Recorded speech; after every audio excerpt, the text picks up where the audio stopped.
Tonight,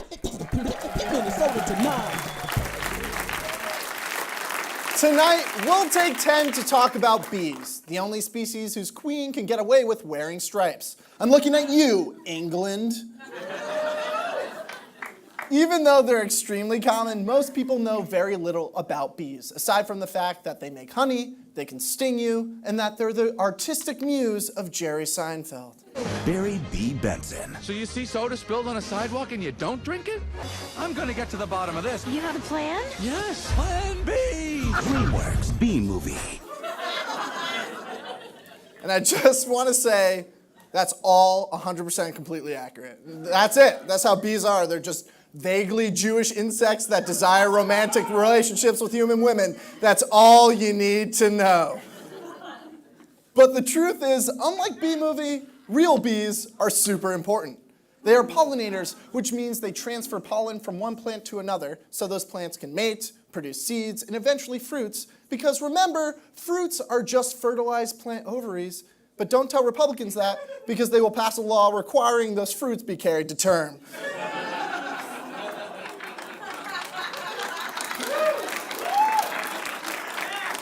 That sapling has so much potential.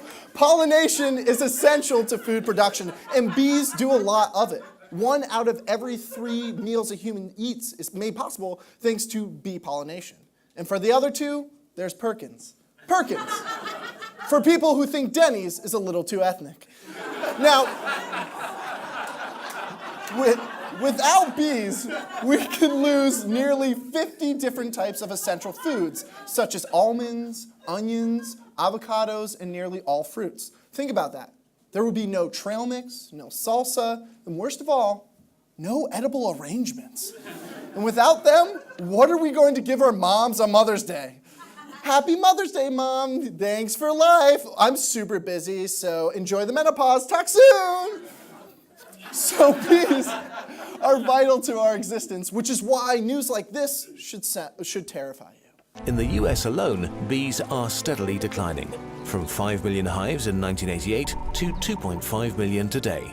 Since 2006, a phenomenon called colony collapse disorder has affected honeybees in many countries, and we're not entirely sure what's causing it. All we know is that it's pretty serious. Yes, pretty serious, which we all know is charming British man for a really fucking big deal. Now, we're not 100% sure what exactly is causing colony collapse disorder, but various studies, including a recent one from the University of Minnesota, point to a group of pesticides called neonicotinoids. Their name comes from the combination of the words nicotine, meaning poison, and neo, meaning overpowered. Also known as neonics, these nicotine-based pesticides are by far the most commonly used in the US and around the world. One of the reasons they are so popular is because they don't wash away like other pesticides. They get absorbed into the plants themselves, which means every time a locust takes a bite out of your crop, they get a dose of nicotine straight to their tiny little locust domes. Now, neonics aren't intended to hurt bees, but the chemicals still make their way into pollen, which means the bees can't help but get a dose. And while the nicotine does make them look cool, it causes brain damage and death, so bees, just say no, man. Just say no. You're better than them. You don't need them. Enter Governor Mark Dayton. Like a lesser-known cousin of the Lorax, he speaks for the bees. Last year, Dayton issued an executive order restricting the use of neonicotinoids in an attempt to help dwindling bee populations. The order also formed a bee-protecting task force, or hive mind, to study pollinator issues and recommend solutions.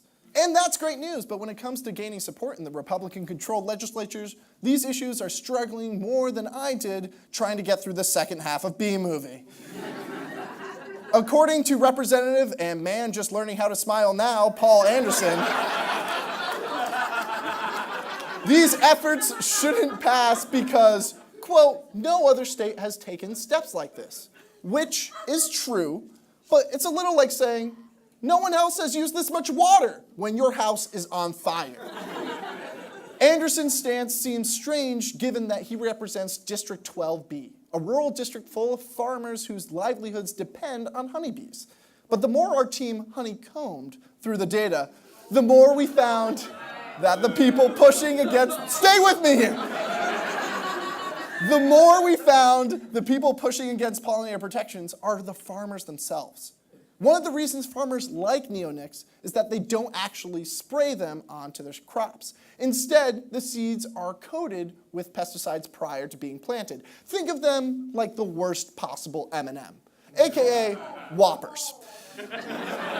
These seeds are basically death Whoppers, which are only slightly worse than regular Whoppers. Large agricultural companies like Bayer, Monsanto, and Syngenta make a fortune off of selling neonics to farmers, and they've taken some pretty big steps to protect their business, especially through lobbying efforts to try to make federal regulations more friendly to their product.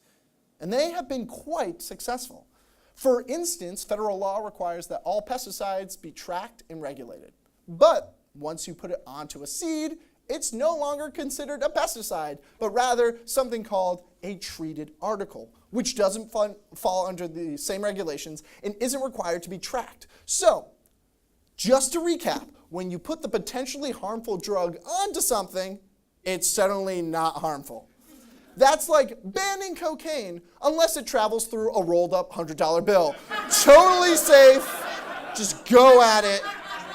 On top of that, current FDA guidelines allow for neonics to be labeled as pollinator friendly because a pesticide can be considered friendly as long as a single dose won't kill a bee outright. That's like saying cigarettes are human friendly because, yeah, one will probably not kill you. Despite what Kelly Clarkson says, what doesn't kill you will not make you stronger. And bees visit as many as 4,000 plants a day. Ever try smoking 4,000 cigarettes a day? That's how Mickey Rourke turned into Mickey Rourke. Sordid history. So how do companies respond to the possibility that their product might precipitate ecological collapse and widespread famine? By doing what any socially responsible corporate citizen would do, by discrediting and denying reality. Right now, if you go to the Syngenta website, you'll find this beautiful page all about bee conservation, including links to studies that say neonics are not the problem. But the thing is, a lot of that research is being funded and conducted by these same companies. That's almost as big of a conflict of interest as Jerry Seinfeld writing a glowing review for Bee Movie. Go see Bee Movie, it's a B+. Not only are these companies funding the research on neonicotinoid use, but they often require the scientists they hire to sign non-disclosure agreements before starting the research, which means that companies like Syngenta have the ability to publish results that they like and suppress the results they don't like, which is the exact opposite of science, unless you learn science from Bill Nye, the selective acceptance of data guy. Now, I can drone on and on about this all day, but the point is, all of this is part of a concerted effort to promote continued use of neonicotinoids by undermining research, lobbying the government, and spreading misinformation, which may help explain why many farmers are opposed to Dayton's executive order. This is something we've seen before. In the 1970s, it was discovered that the pesticide DDT had negative effects on small mammals and humans, and agricultural companies and even farmers fought against efforts to limit its use. DDT was ultimately banned by the EPA in 1972, and crops have continued to grow, and farmers have continued to make a living. But they won't if there are no bees left to pollinate. The good news is that Minnesota is actually a leader when it comes to supporting bees, and most of that success started with everyday people. In fact, Governor Dayton's executive order protecting pollinators came after local communities pushed the state to look into the issue. And that action has already seen successes. In 2014, a law was passed in Minnesota that states pesticides like neonicotinoids that have long-term effects on colonies can no longer be considered pollinator-friendly in our state. But there's still a lot of work need to be done. We still need a way to regulate and track treated articles like coated seeds, and the state needs to put aside funds to make that possible.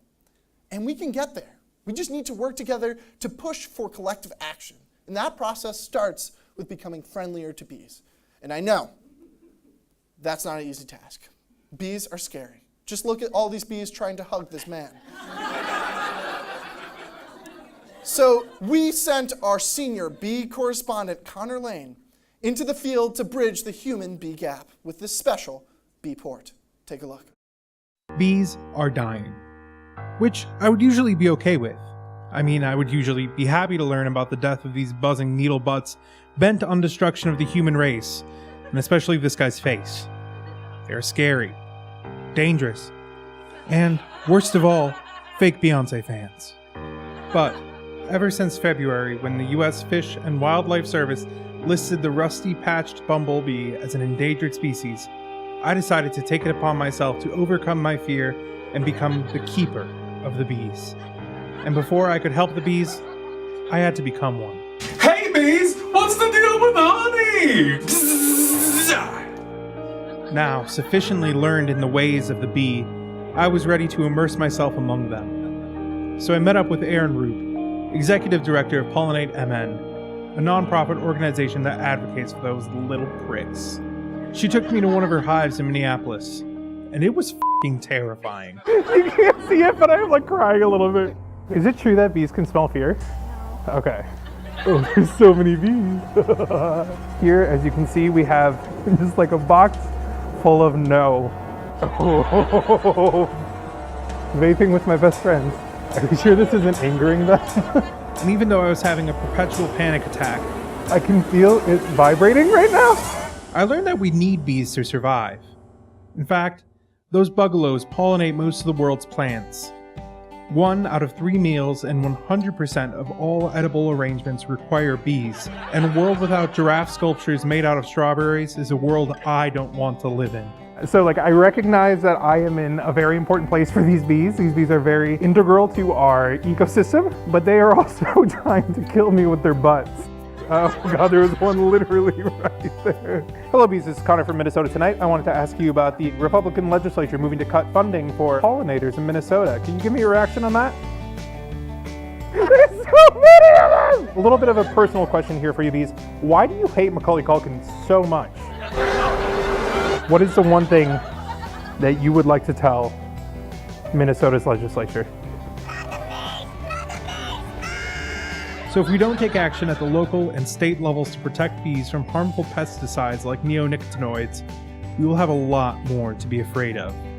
I know what the Republicans are trying to do. They're trying to convince you that the neonicotinoids are good for you. It's a lie.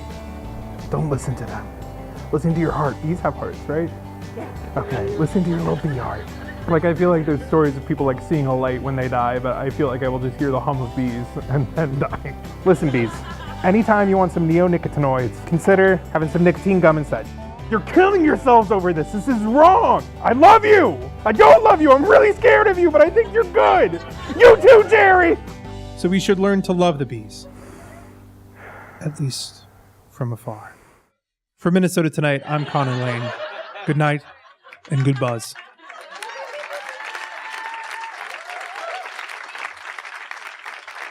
Seriously.